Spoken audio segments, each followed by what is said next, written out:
Subscribe कीजिए evil night YouTube channel को और सुनिए हिला देने वाली एक और नई हॉरर स्टोरी।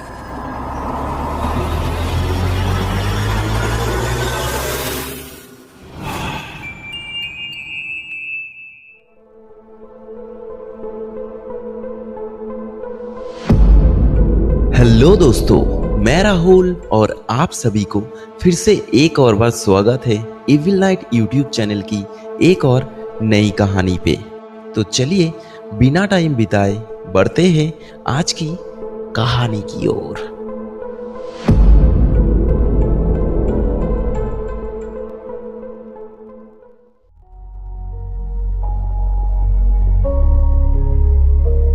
विज्ञान की आंखों में भूत, प्रेत, आत्मा, इन सब की अस्तित्व को सच साबित करना नामुमकिन है। अंधेरे रास्ते पे संभव असंभव किसी चीज को देखकर डर जाना, बहुत दिन पहले मर गया है ऐसी किसी आदमी की आत्मा को प्लान चेट करके फिर से इस दुनिया में वापस लौट आना, ये सारी बातें सिर्फ बातों में बातें बढ़ाने की काम करता है। सीधी बात में कहा जाए तो आज की दुनिया में भूत प्रेत की कोई अस्तित्व नहीं है।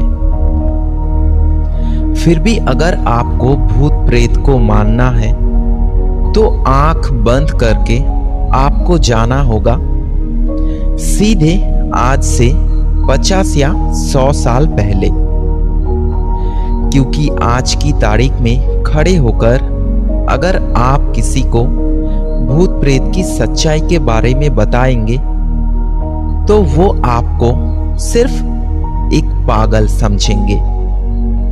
सिर्फ भूत प्रेत ही नहीं, अगर आप ईश्वर के अस्तित्व को लेकर भी कुछ कहे, शायद वो भी इस जमाने की पढ़ी लिखी लोग मानना नहीं चाहेंगे।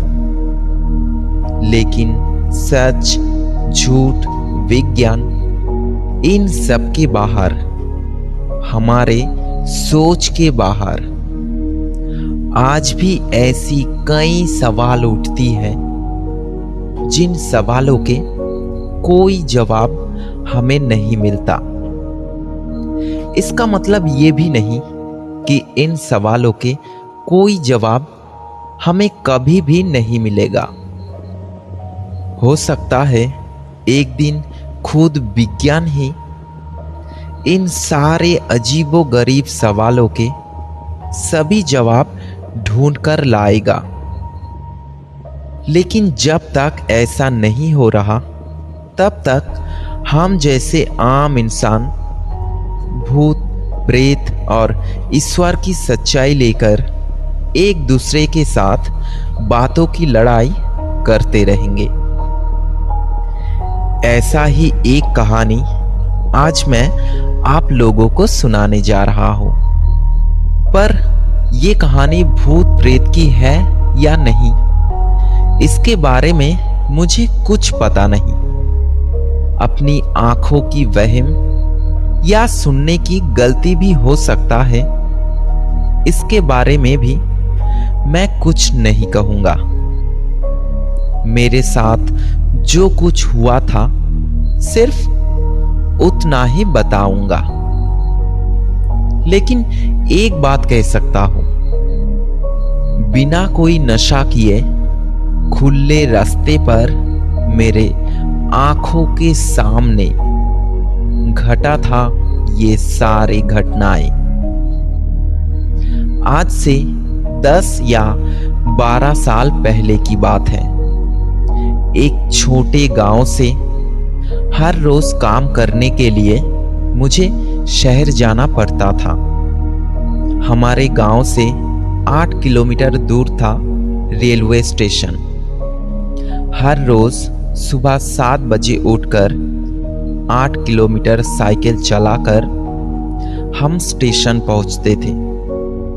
इसके बाद स्टेशन के पास एक छोटे गैरेज में साइकिल छोड़कर हम दोनों ट्रेन पकड़ते थे। हम दोनों, मतलब मैं और मेरे दोस्त कैलाश। मैं एक छोटे ऑफिस में और कैलाश स्टेशन के पास एक मोटरसाइकिल गैरेज में काम करता था। शाम को ऑफिस खत्म होने के बाद मैं सीधा चला आता कैलाश के मोटरसाइकिल गैरेज में। उसके बाद हम दोनों स्टेशन के पास एक चाय के दुकान में बैठकर एक कप गरम चाय और एक सिगरेट पीकर 7:28 पर फिर से ट्रेन पकड़कर वापस लौटता था। अगर हम दोनों के बीच किसी को जल्दी घर पहुंचने की जरूरत ना हो तो यही था हमारा रोज का काम। मिट्टी से बना हुआ एक कच्ची सड़क रेलवे स्टेशन से सीधे चले गए हमारे गांव की तरफ। रेलवे स्टेशन से ठीक 6 किलोमीटर बाद छोटी सी एक नदी पड़ता है। नदी सिर्फ नाम का ही नदी है। उसमें पानी इतना है कि हमारा आधा पैर भी नहीं डूबेगा।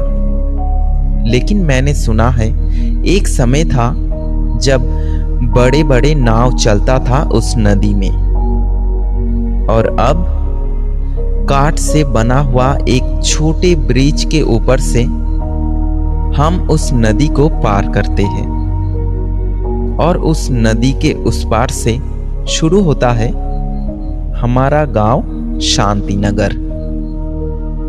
उस नदी से लेकर रेलवे स्टेशन तक पूरे रास्ते पे ना तो कोई घर था और ना ही था कोई लाइट पोस्ट। सिर्फ बड़े बड़े पेड़ और जंगलों से भरा हुआ था पूरा रास्ता। रात को अंधेरे उस रास्ते से अकेले जाते वक्त थोड़ा थोड़ा डर सबको ही लगता था। एक समय था जब ये जगह चोर डाकुओं के पसंदीदा जगह था। शाम होने के बाद कोई बेचारा आदमी अगर गलती से भी उस रास्ते से गुजरता तो वो लोग उस बेचारे को लूटकर उसे काट कर नदी में फेंक देता था। लेकिन करीब 50-60 साल के अंदर ऐसी घटना और घटते हुए नहीं देखा गया। एक दिन ऑफिस के कुछ जरूरी काम की वजह से मुझे थोड़ा सा लेट हो गया। ऑफिस खत्म होने के बाद मैं जब कैलाश के मोटरसाइकिल गैरेज में पहुंचा तब 8 बज गए थे।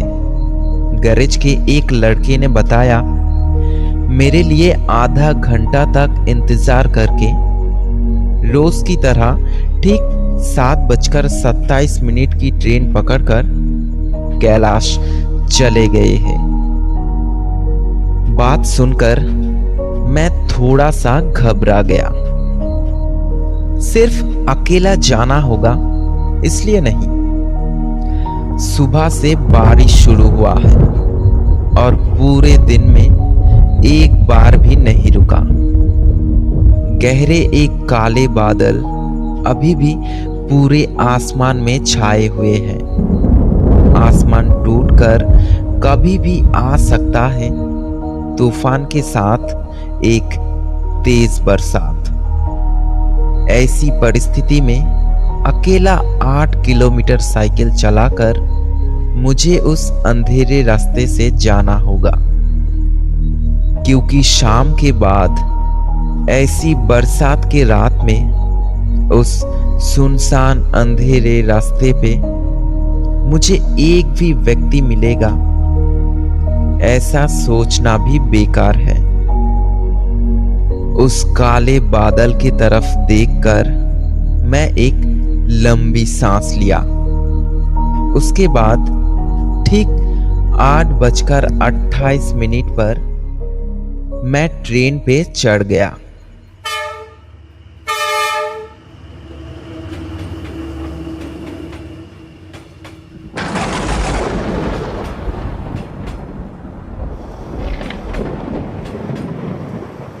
मैं ठीक जैसा सोचा था वैसा ही हुआ।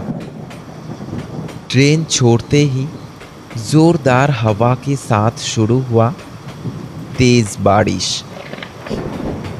सीट पर बैठकर ट्रेन की खिड़कियों से बाहर अंधेरे आसमान की तरफ देखते देखते मेरे दिमाग में सिर्फ एक ही सवाल घूमने लगे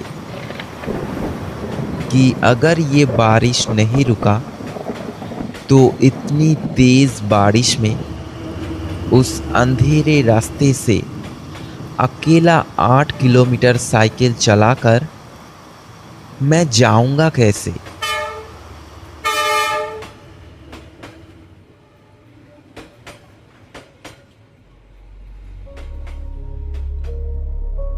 आधा घंटा बाद ट्रेन जब शांतिनगर रेलवे स्टेशन पर पहुंचा तब ट्रेन से नीचे उतर के मैंने देखा बारिश पूरे के पूरे रुक गए हैं।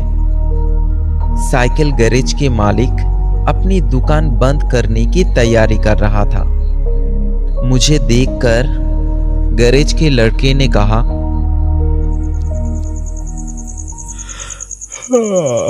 साहब, इतनी रात में घर जाने की क्या जरूरत है? आज रात मेरे दुकान पे ही रुक जाइए। मैंने कहा, नहीं भाई, घर वाले चिंता करेंगे।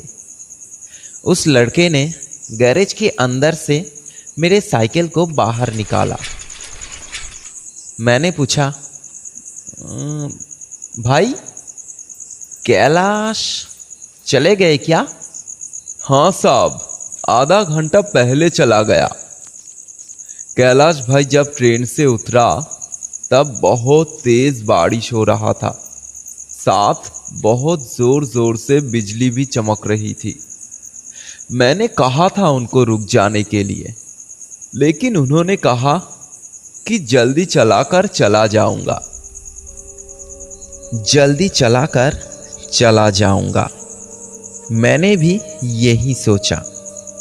इसके बाद उस गहरे अंधेरे रास्ते पे साइकिल लेकर सीधे रवाना हो गए अपने घर की तरफ।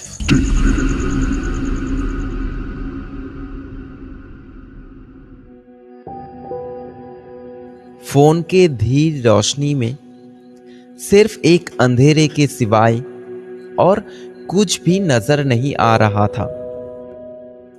फिर भी जितना हो सके ठीक से सामने की तरफ देखकर मैं जल्दी जल्दी सामने की तरफ बढ़ने लगे।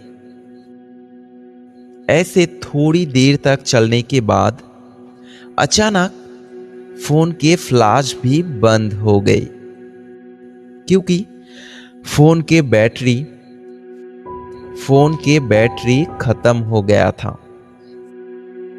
इस बार मुझे थोड़ा थोड़ा डर लगने लगे। वैसे मैं इस रास्ते को बहुत अच्छे से जानता हूँ। अंधेरे में भी साइकिल चलाने में मुझे कोई असुविधा नहीं होगा। लेकिन अगर थोड़ा सा भी गलती हुआ तो साइकिल लेकर सीधे 5-7 फुट नीचे जंगल के अंदर जाकर गिरूंगा। नहीं, जल्दबाजी में कभी भी खतरा हो सकता है। मैं थोड़ा धीरे धीरे चलने लगे। रुको हे धीराज, रुको। अचानक मेरे पीछे से आवाज आया। मैं साइकिल लेकर वहीं पे रुक गई। पीछे से साफ आवाज में कैलाश ने कहा, इतनी भी जल्दी क्या है धीरज? पिछले 1 घंटे से इस अंधेरे में बैठकर मैं सिर्फ तुम्हारा ही इंतजार कर रहा था। मैं थोड़ा सा चौंक गया। अंधेरे में भी दिखाई दिया 20 हाथ दूर से कैलाश जल्दी चलकर सीधे मेरी तरफ आ रहा है। मैंने कहा, अरे कैलाश, तुम तो 7:27 की ट्रेन पकड़े थे, लेकिन इतनी देर तक यहां अंधेरे पे बैठकर क्या कर रहे थे? कैलाश ने कहा, अरे भाई धीरज, पूछो मत। एक अजीब मजेदार घटना हुआ आज। ऐसी बरसात के रात में यहां अंधेरे पे क्या मजेदार घटना हुआ तुम्हारे साथ? कैलाश ने थोड़ा हंसकर कहा, अरे कहा ना, बहुत बढ़िया मजेदार घटना हुआ। घर जाकर सब कुछ बताऊंगा। अभी तुम मुझे तुम्हारे साइकिल पे ले लो। मैंने कहा, ठीक है, आओ बैठो। कैलाश मेरे करीब आते ही मैंने देखा उसके पूरे चेहरे पे मिट्टी लगा हुआ है। मैंने पूछा, अरे कैलाश, तुम गिर गए थे क्या? हाँ भाई, साइकिल लेकर सीधे पानी में गिर गया था। देखो ना, पानी और मिट्टी से मेरा पूरा कपड़ा भीग गया है। चलो चलो, जल्दी घर चलो। ये कहकर कैलाश मेरे साइकिल के पीछे बैठ गए। कैलाश को मेरे साइकिल के कैरियर में लेकर मैं फिर से धीरे धीरे साइकिल चलाना शुरू किया।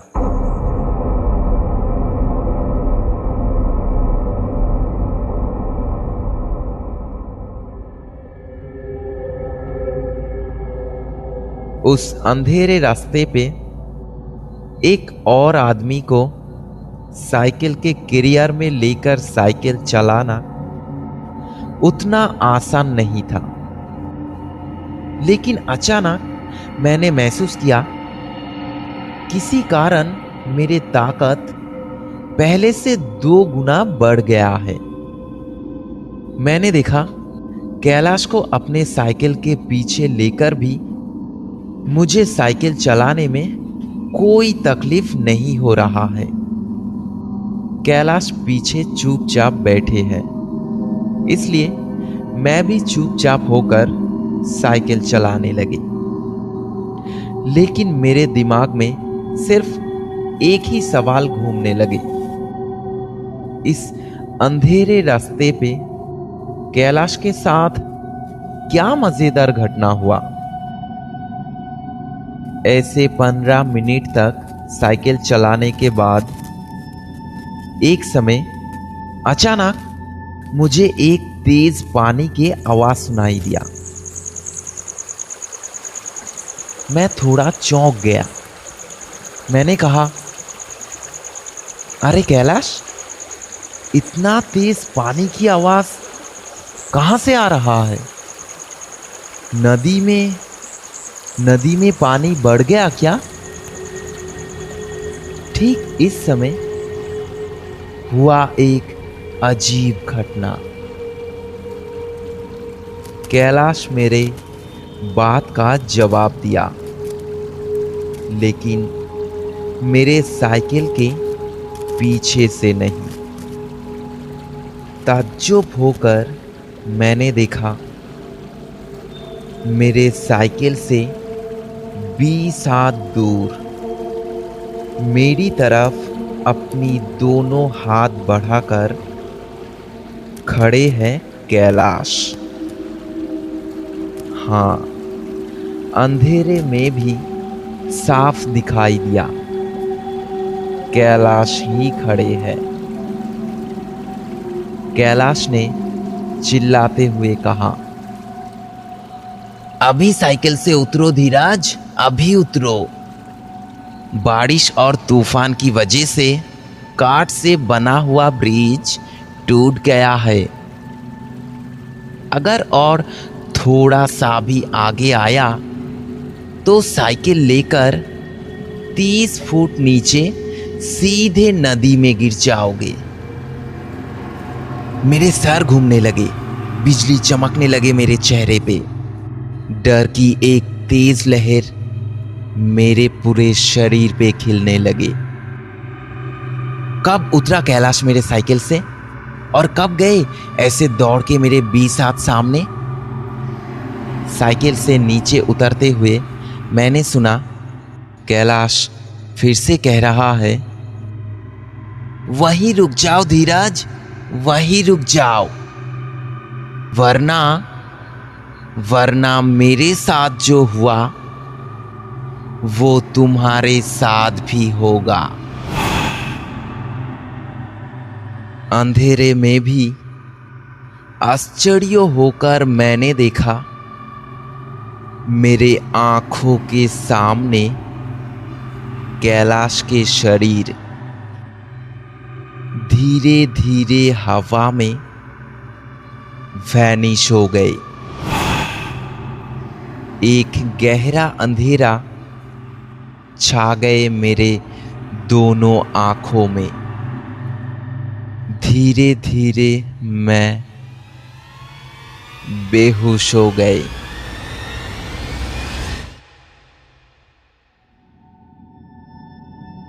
अगले दिन सुबह होश आने के बाद मैंने देखा मैं अपने साइकिल के पास रास्ते पे पड़ा हूं और टूटा हुआ ब्रिज के नीचे पत्थर पर पड़े हैं कैलाश के टूटा हुआ साइकिल। और उस साइकिल से 4-5 हाथ दूर, उस साइकिल से 4-5 हाथ दूर पे पड़ा था कैलाश नहीं, कैलाश के डेड बॉडी।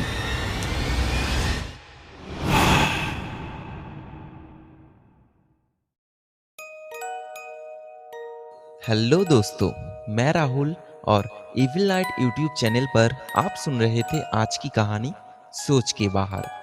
ये कहानी आपको कैसा लगा नीचे कमेंट करके ज़रूर बताना। और अगर आपको इस तरह की कहानी सुनना अच्छा लगते हैं तो इस चैनल को सब्सक्राइब ज़रूर करना। साथ साथ साइड वाले बेल आइकन को भी प्रेस कर देना ताकि आपको हमारी हर कहानी की नोटिफिकेशन सबसे पहले मिल जाए। तो आज के लिए यहीं पे ख़त्म करते हैं, फिर आएंगे आपके लिए ऐसे ही एक और नई कहानी लेकर।